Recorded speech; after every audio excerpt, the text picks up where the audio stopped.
Assalamualaikum warahmatullahi wabarakatuh. Perkenalkan, saya Desi Rahmadani, NIM 18053066. Baiklah, video presentasi kali ini saya akan membuat sebuah video untuk memenuhi tugas kuliah komunikasi pemasaran. Baiklah, saya akan menjelaskan tentang rancangan komunikasi pemasaran produk saya, yaitu Sponut Sweet Potato Donuts atau donat yang terbuat dari ubi. Nah, untuk pertama saya akan menjelaskan tentang analisis dari produk saya. Untuk kali ini saya akan membuat usaha atau produk sejenis donat. Namun donat ini saya buat dengan bahan dasar ubi, baik dari ubi ungu, ubi putih ataupun ubi kuning. Jadi setelah bahan dasar tersebut selesai, saya akan mengkombinasikan produk saya tersebut dengan berbagai varian rasa atau topping, di mana toppingnya terdiri dari mesis, coklat, mocha, keju, dan lain-lain. Nah, karena di kampung saya dominan orang membuat donat dengan menggunakan bahan dasar tepung, jadi dengan saya membuat donat dengan bahan dasar ubi, maka itu menjadi peluang bagi saya agar produk saya lebih dicintai oleh konsumen. Nah, dalam bisnis ini saya akan berencana mempromosikan produk tersebut melalui offline maupun online. Nah, melalui online saya akan mempromosikannya dengan menggunakan WhatsApp, Instagram, Facebook, dan lain-lain. Baiklah, selanjutnya saya akan menjelaskan tentang segmentasi, targeting, dan positioning produk. Baik, untuk yang pertama saya akan menjelaskan tentang segmentasi. Jadi, maksud dari segmentasi di sini adalah kegiatan membagi suatu pasar menjadi kelompok-kelompok pembeli yang berbeda dan memiliki kebutuhan, karakteristik, daya beli yang berbeda dalam situasi pasar tertentu. Nah, kali ini saya akan menggunakan segmentasi pasar dengan variabel. Yang pertama, umur. Jadi, produk donat saya bisa dikonsumsi oleh semua kalangan, baik anak-anak maupun orang dewasa. Untuk jenis kelamin, bisa dikonsumsi oleh baik laki-laki maupun perempuan. Nah, adapun rencana jual yang akan saya tawarkan, untuk harga per satuan donat itu sendiri, saya akan menjual dengan harga 2.500. Namun, untuk donat dengan isi kotak yang isinya 5 butir, saya akan menjual dengan harga 12.000. Tapi, untuk donat yang saya titipkan ke warung, saya akan menjual dengan harga 2.300 per butir. Selanjutnya yaitu targeting. Nah, targeting adalah tindakan menilai ketertarikan dan minat dari berbagai segmen pasar. Kemudian, menentukan segmen pasar yang akan dijadikan sebagai target pasar. Nah, untuk produk Sponut saya akan menjadikan pasar yaitu masyarakat yang ada di sekitar kampung saya, yaitu Desa Kotobangko, Sungai Geringging, Pariaman. Untuk tempat penjualannya sendiri, bisa saya lakukan dengan tetangga ataupun meletakkan donat tersebut di warung-warung. Selanjutnya yaitu positioning. Maksudnya yaitu cara atau upaya yang dilakukan agar produk kita mempunyai ciri khas dibandingkan dengan produk lainnya. Nah, di sini yang menjadi ciri khas dari produk saya adalah produk saya terbuat dari ubi, yaitu ubi ungu, ubi putih maupun ubi kuning. Namun tidak hanya itu saja, saya akan memberikan beberapa topping untuk menambah ketertarikan dari donat tersebut, seperti toppingnya mocha, coklat, mesis, keju, dan lain-lain.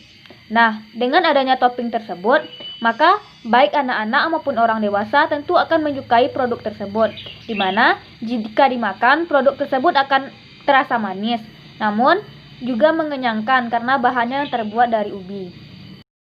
Baiklah, untuk selanjutnya yaitu aktivitas publisitas dan hubungan masyarakat. Yang pertama, publisitas. Nah, untuk produk saya akan menggunakan 2 publisitas, yaitu berbentuk web marketing ataupun media massa. Nah, untuk web marketing sendiri, saya akan melakukan penjualan atau promosi dengan bantuan web, di mana pada web tersebut saya akan menjelaskan tentang bahan-bahan dari produk saya, proses produksi, dan proses penjualannya. Selanjutnya, media massa. Publisitas yang paling bagus tentunya saya terapkan dengan menggunakan media basah. Selain orang akan menjadi mudah untuk melihatnya. Jadi, dengan adanya media massa, saya akan membuat video promosi untuk produk saya. Misalkan promosi di Instagram, YouTube, dan lain-lain.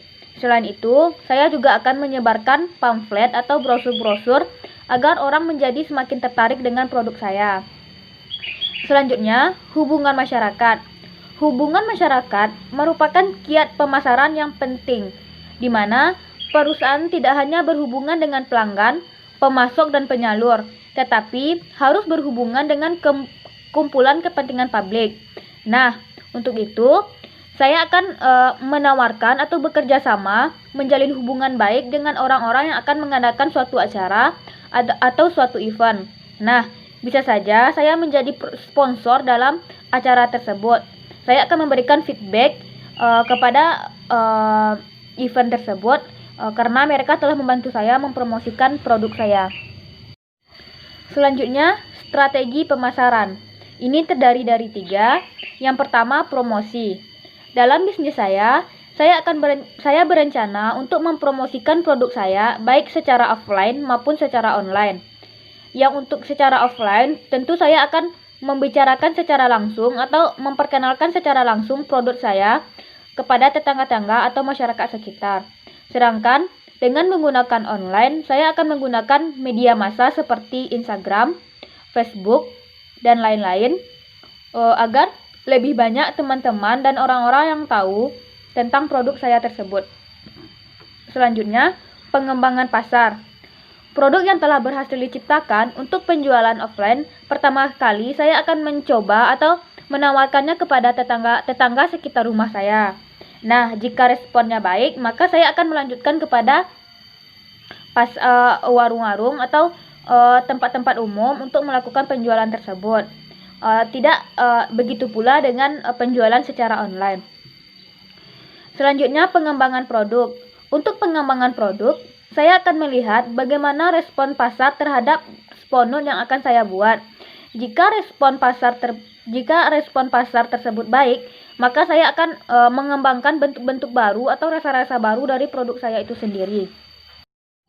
Baiklah, selanjutnya saya akan menjelaskan tentang analisis SWOT dari produk saya. Yang pertama, kekuatan. Apa sih kekuatan dari produk saya? Nah, kekuatan dari produk saya itu sendiri, yang pertama, proses produksinya yang mudah dan sederhana. Yang kedua, bahan baku yang mudah didapatkan. Yang ketiga, harga jual terjangkau oleh semua kalangan. Yang keempat, memanfaatkan internet sebagai media untuk promosi. Yang kelima, kemasan yang menarik dan memiliki merek yang unik. Yang keenam, produk yang mengenyangkan dan disukai oleh semua kalangan. Selanjutnya, kelemahan yang terdapat dalam produk saya yaitu harga bahan baku yang berubah-ubah. Yang kedua, manajemen yang sederhana dikarenakan tenaga kerja yang harus melakukan peranan sekaligus. Yang ketiga, jadwal kuliah yang bentrok dalam melakukan produksi. Yang keempat, terkendala oleh waktu dan tempat. Yang kelima, peluang jika donat yang dihasilkan gagal. Selanjutnya, peluang dari donat itu sendiri. Pertama, belum ada pesaing yang membuat donat seperti saya. Yang kedua, selera konsumen yang menyukai donat di setiap kalangan masyarakat. Yang ketiga, konsumen memiliki banyak pilihan sehingga akan ada kemungkinan menjadi pelanggan. Yang keempat, donat dengan harga yang murah dan juga enak. Dan yang keempat, ancaman yang bisa saya dapatkan. Yang pertama, munculnya pesaing baru di pasaran. Yang kedua, banyaknya orang yang menjual dengan donat dengan rasa yang unik. Yang ketiga, selera konsumen yang cenderung berubah-ubah.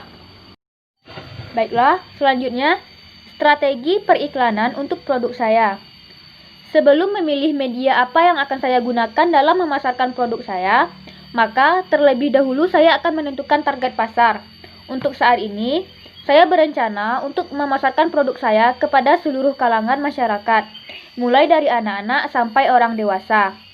Sehingga saya harus mendesain iklan saya sedemikian rupa atau semenarik mungkin agar semua orang bisa tertarik dan ingin mencoba dari produk saya tersebut.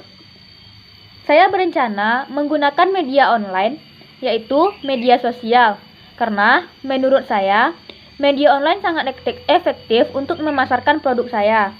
Media online bisa saya gunakan dengan mendesain produk sebagus mungkin dan membuat orang ingin membelinya. Ditambah lagi, biaya yang diperlukan untuk media sosial itu juga lumayan murah. Selanjutnya, aktivitas direct selling atau penjualan langsung dalam mengembangkan komunikasi pemasaran produk saya.